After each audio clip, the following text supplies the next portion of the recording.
mengenai investasi, Bu? Udah ya, apalagi di media sosial kita dengar investasi atau bahkan kita mengenalkan investasi itu ke kasus-kasusnya, investasi bodong lah, investasi uang lah. Nah, pada hari ini kita akan mengenal lebih dan kita percaya mengenai apa sih itu investasi.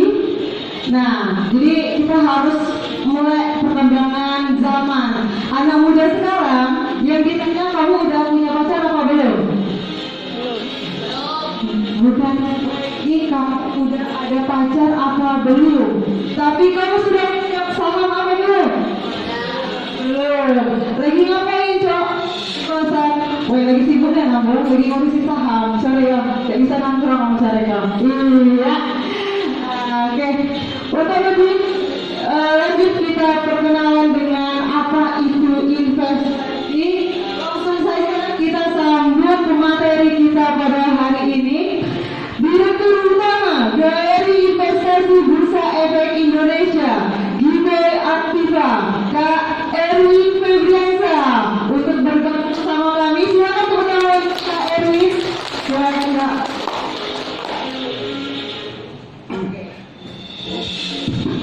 Assalamualaikum warahmatullahi wabarakatuh. Selamat ngopi ya, sesuai dengan judul dari kita. Ngopi di sini ngobrol santai mengenai perihal investasi. Nah, investasi apa yang kita bahas nanti, investasi di pasar modal. Itu ada banyak jenis investasi. Nah, fokus kita nanti ke saham. Mungkin ada yang pernah dengar saham berapa. Kemudian kita langsung mulai saja ya. Nanti sambil menunggu kedatangan Pak Bayu Saputra, Kepala Kantor Bursa Efek Indonesia. Nanti beliau juga akan menyampaikan materi. Jadi saya singkat saja masuk ke slide-nya dulu.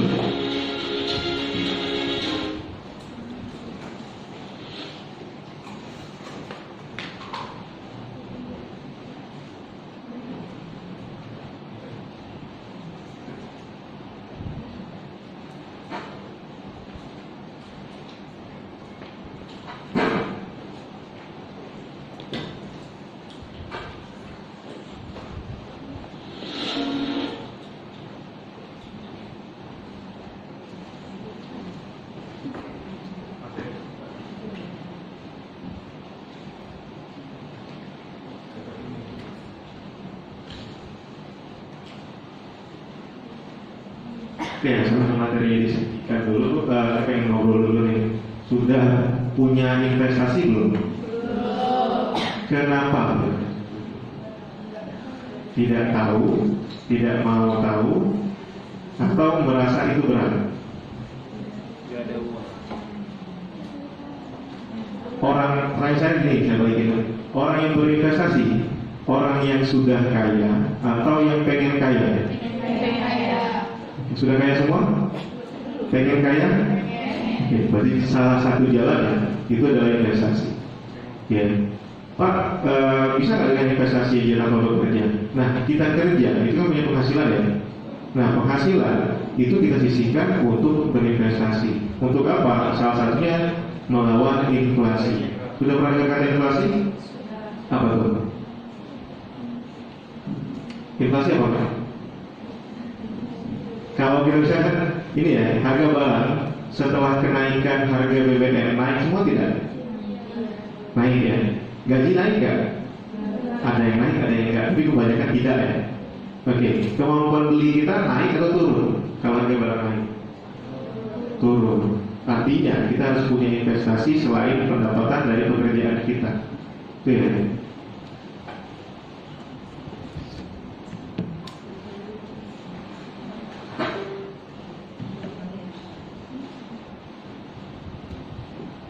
Oke ya, jadi investasi itu pilihan atau saya mau lihat. Gimana? Pilihan ada kebutuhan. Nanti saya bahas. Kenapa itu disebut dengan pilihan? Apa itu kebutuhan? Kalau saya tanya misal kuliah, ya. Ini mahasiswa semua, Pak. Itu kebutuhan atau pilihan? Pilihan. Ya? Kalau nggak kuliah nggak apa-apa. Iya. Pilihan sih. Pilihan setiap orang. Pilihan itu kuliahnya atau jurusannya? Jurusan. Oke, kalau saya tanya balik dulu. makan atau sarapan itu menjadi kebutuhan atau menjadi pilihan? Kebutuhan. Kalau nggak sarapan atau nggak makan gimana? Ada yang pusing, ada yang mau pingsan misalnya. Terus apa lagi?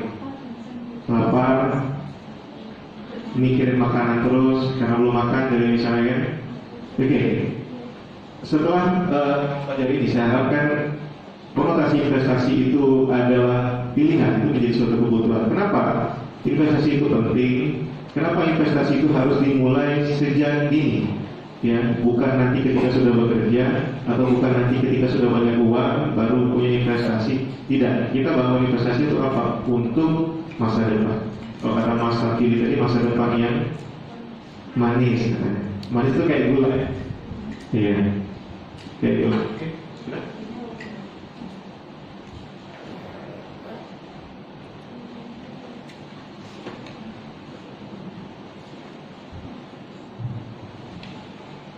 Nah, kalau bicara mengenai saham, apa yang terlintas dulu mengenai saham itu?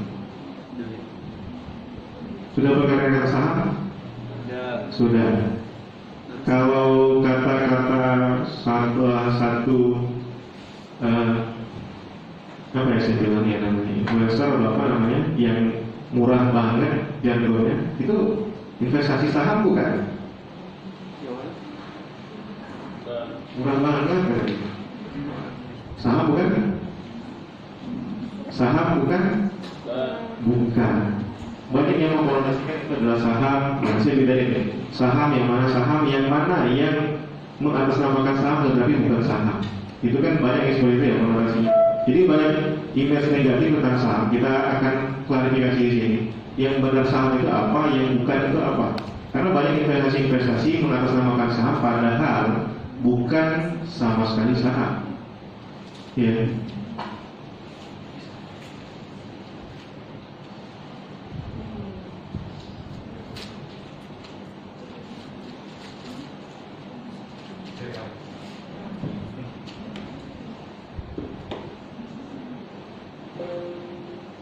Oke, jadi benar di sini.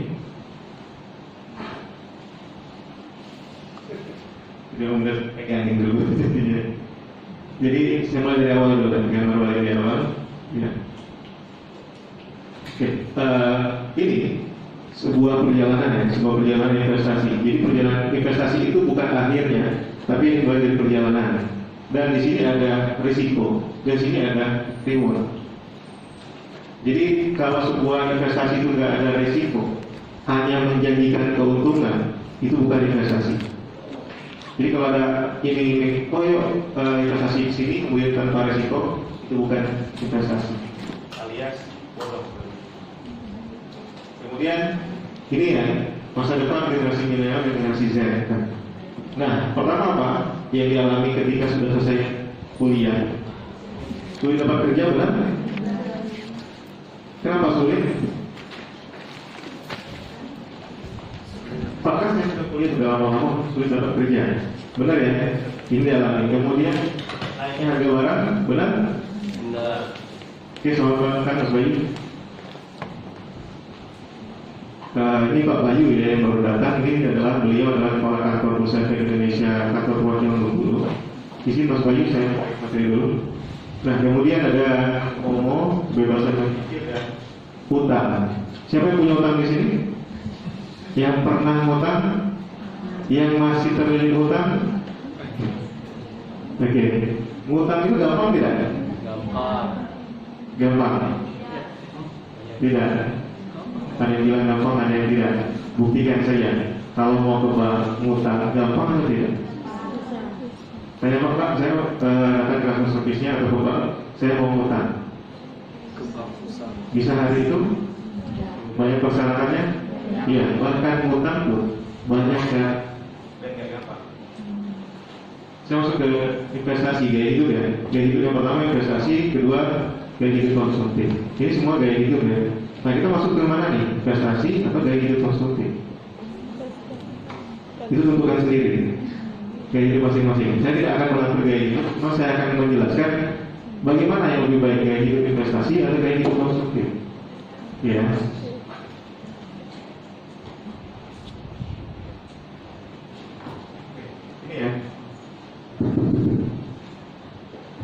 Oke, ini perbedaan antara kebutuhan dan sama pilihan. Sudah tergambar ke situ? Kebutuhan sama pilihan. Pertama, di kebutuhan ini adalah apa? Dia membeli aset-aset yang produktif. Apa contohnya kalau bagi mahasiswa? Laptop, oke. Kalau nggak ada laptop, susah kerja juga sih. Kemudian apa lagi? Handphone, kuota misalnya. Kalau nggak ada kuota bisa tethering Pak, iya. Kalau nggak malu, masa tethering dulu sama temannya ya. Kemudian pilihan di sini adalah apa? Misalnya kayak beli pakaian-pakaian yang mewah, yang branded, ya kan? Hanya sekedar untuk gengsi saja. Tapi yang kita butuhkan kalau pada level sekarang adalah fungsinya. Ya, saya contoh misalnya, sepatu yang harganya 3 juta sama yang harga 300.000, fungsinya sama atau tidak? Sama. Artinya kita memilih fungsi atau dari gengsinya? Fungsi. Ya. Bukan saya menyalahkan kamu belinya 3 juta ya, ini kamu buat uang dia sendiri. Kemudian kenali bedanya antara menabung sama investasi. Punya tabungan? Punya. Berapa M tabungannya? OTW 1 M Pak katanya. Dari berapa? Dari 100.000. Kapan 1 M? Targetnya kapan nih? Selesai kuliah 1 M Pak. Apa langkah yang dilakukan untuk mencukupkan tabungan 1 M? Tabungannya terus setiap hari Pak. Berapa satu harinya? 5.000 misalnya. Jadi kapan selesai 1 M? Bisa? Bisa. Lama ya teman-teman. Iya. Jadi nabung itu sangat berbeda dengan investasi. Bedanya di mana? Kalau nabung itu hanya memindahkan dana kita, ya, atau dana dinginnya kita untuk jaga-jaga. Misalnya nih ada kebutuhan mendadak yang tarik dengan uang dari STM untuk belanja, itu namanya tabungan. Ya. Kemudian investasi apa tujuannya adalah meningkatnya asetnya yang kita miliki. Ya. Ada nggak pertanyaan saya tuh, ada nggak orang kaya karena nabung sering? Pak teman saya kaya Pak, karena dia sering nabung. Ada? Ada. Kalau karena investasi, ada nggak orang kaya investasi? Banyak betul. Karena dia punya tanah, misalnya kan tanahnya naik, kemudian jadi kaya, asetnya meningkat, gitu ya? Iya. Kemudian ini perbandingan 1 juta yang didiamkan, 1 juta rutin setiap tahun. Tadi bisa baca grafik itu? Bisa. Yang terlihat apa nih? Uang 1 juta yang didiamkan itu naiknya cuma 3.180.000 dalam 2 tahun. Usianya 20 tahun belum? Belum. Naiknya cuma segitu ya. Dan kalau kita rutin diinvestasikan selama tiap tahun, naiknya dari 231.800.000. Ya, kita kasih gambar, saya singkat-singkat saja. Kemudian kesalahan umum investor pemula. Ya, di sini yang pertama, hindari investasi dengan dana utang. Jadi kalau mau investasi belum ada dananya, tunda dulu. Ya, bukan nggak mau, tapi tunda dulu. Yang sampai kita berinvestasi, ngutang sama teman, atau ngutang sama anggota keluarga, atau pakai duit organisasi, itu lebih bahaya lagi. Ya, karena saya udah organisasi, misalnya saya pinjam dulu uangnya, nanti ketika untung saya balikin lagi untungnya.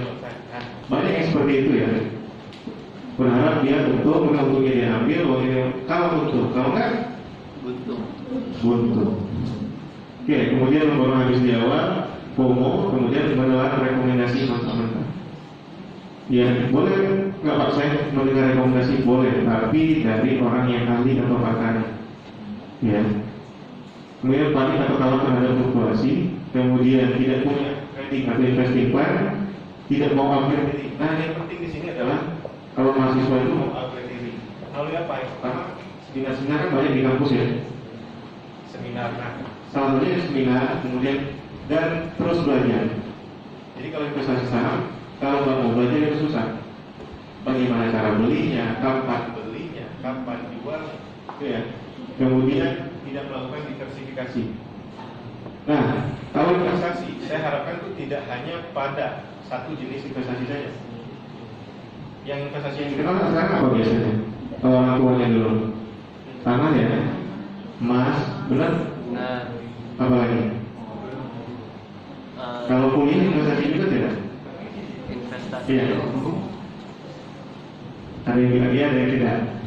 Kalau kuliah ya bisa. Jadi itu investasi juga benar. Jadi kalau investasi beli tanah itu bagus, kemudian beli emas juga bagus, punya saham itu juga bagus. Jadi semua investasi itu kita harapkan hasilnya meningkat ya. Nah, you jadi investasi dengan 3P kan? Kita punya target 3P. P yang pertama itu adalah paham. Paham? Susah tidak paham itu? Susah nggak paham? Susah nggak paham itu? Susah. Memahami aja susah. Saling memahami lebih susah. Itu kan. Kemudian punya. Apa yang punya itu? Kalau sudah paham, saya harap kita punya investasi sendiri, ya. Kemudian investasi yang bagus itu adalah investasi yang bisa dipantau. Kalau saya punya investasi, kemudian bisa nggak kamu tahu investasi kamu asetnya sekarang meningkat atau berkurang? Nggak tahu, Pak. Katanya meningkat, katanya nggak bisa dilihat secara langsung. Nah, saya harap apa? Kalau saat itu kita paham, punya, dan kita bisa pantau. Pantaunya kapan, Pak? Selama 24 jam bisa kita pantau. Berapa harga saham kita sekarang, berapa saham yang kita miliki, itu bisa dilakukan. Kalau di pasar modal, ya. Kalau tanah bagaimana? Gampang nggak pantaunya? Saya punya tanah, Pak, bisa disuruh. Memantaunya gimana? Pasang CCTV di tanahnya? Enggak kan? Lebih susah kan? Harus datang ke sana, cek. Nah, ini paham lagi, pastikan mulai dari uang yang memang dialokasikan untuk investasi, bukan ada utang lagi. Pahami tujuan investasi. Di sini mau kaya tidak? Oke, sama, saya juga mau kaya. Ya. Kemudian paham profil risiko dan return setiap produk investasi. Risikonya apa? Returnnya apa?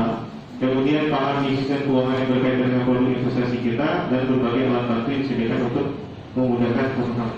Jadi, untuk belajar pasar modal itu nggak harus dari alumni fakultas ekonomi ya, atau harus bukan dari akuntansi atau bukan dari manajemen. Itu berarti saya nggak mampu atau tidak bisa berinvestasi atau tidak paham.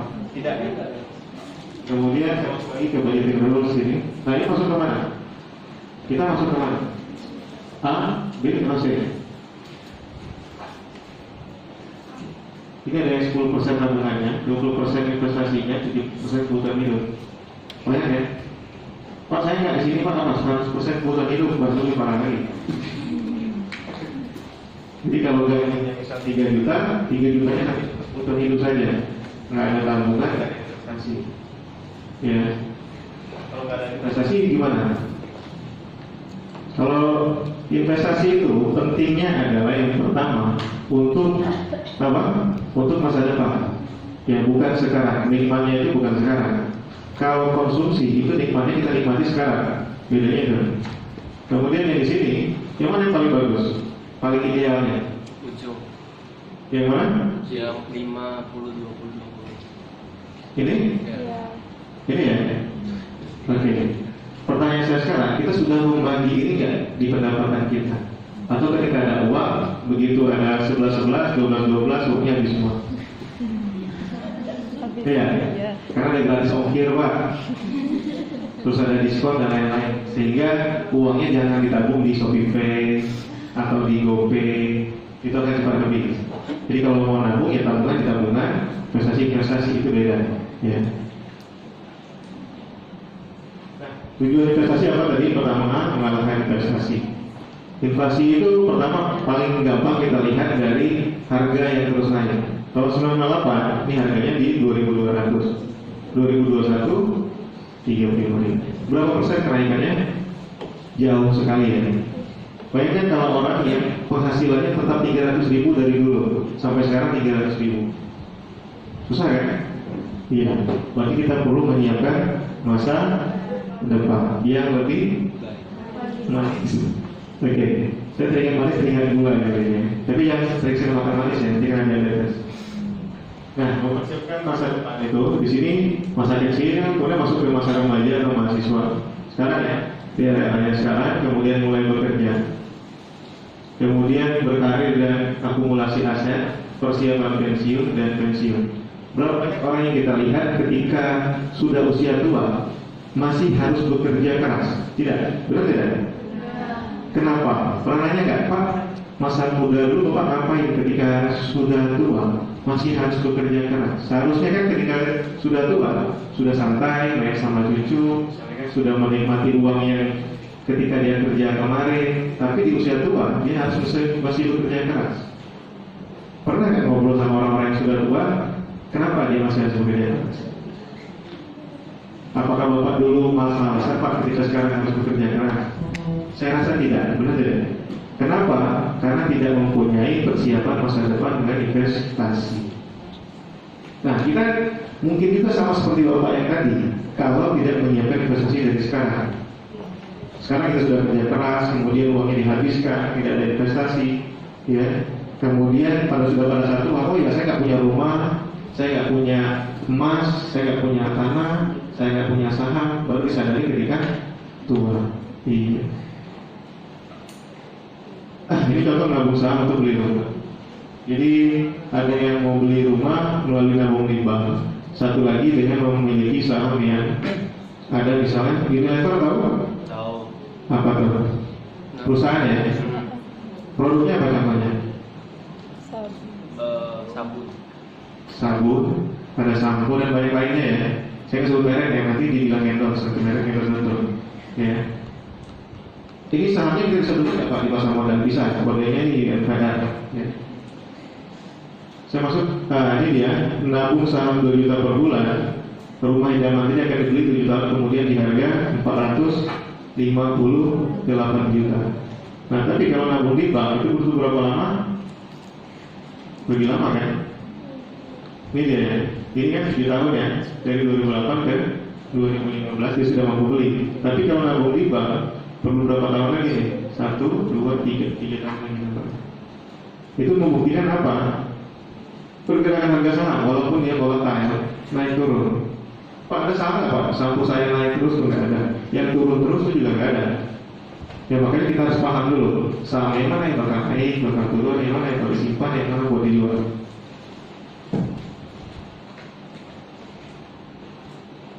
Nah, ini tentang profil risiko diri sendiri ya. Kita masuk ke investor yang sangat konservatif, moderat atau agresif. Saya coba kalian lihat dulu di situ. Kalian masuk kategori yang mana? Sangat konservatif. Sangat agresif. Jangan. Nah, kalau kita mengutamakan kebutuhan nilai pokok investasi, berarti kita masuk kategori sangat konservatif. Nah, agresif ketika tidak keberatan menerima risiko serta fluktuasi tinggi. Berarti kita sudah punya nilai aset yang cukup besar.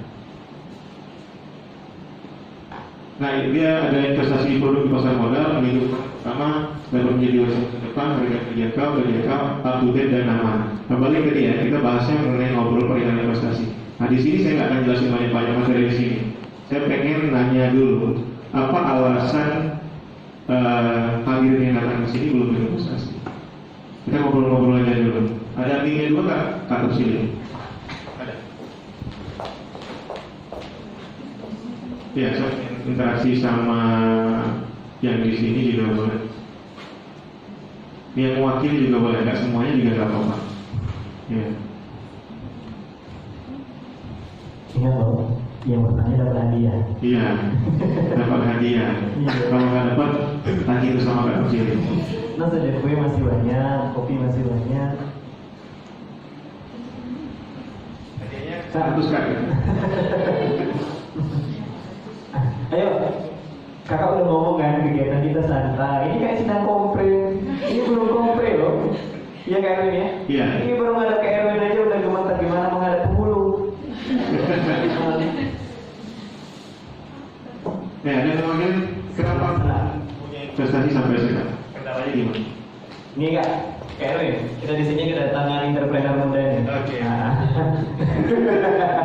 Sarjana teknik ya. Iya. Udah malam buana ini kayaknya kemarin lulus di bank gitu ya. Gitu ya. Nah, ada yang mau ditanyakan kan seputar tentang investasi, kenapa belum berinvestasi? Ya, kenapa belum punya investasi atau kenapa kalau sudah punya investasi ya? Investasi apa yang sudah dimiliki sekarang dan manfaatnya apa boleh sharing di sini? Ya, assalamualaikum warahmatullahi wabarakatuh. Wassalamualaikum warahmatullahi wabarakatuh. Kalau untuk saya sendiri belum punya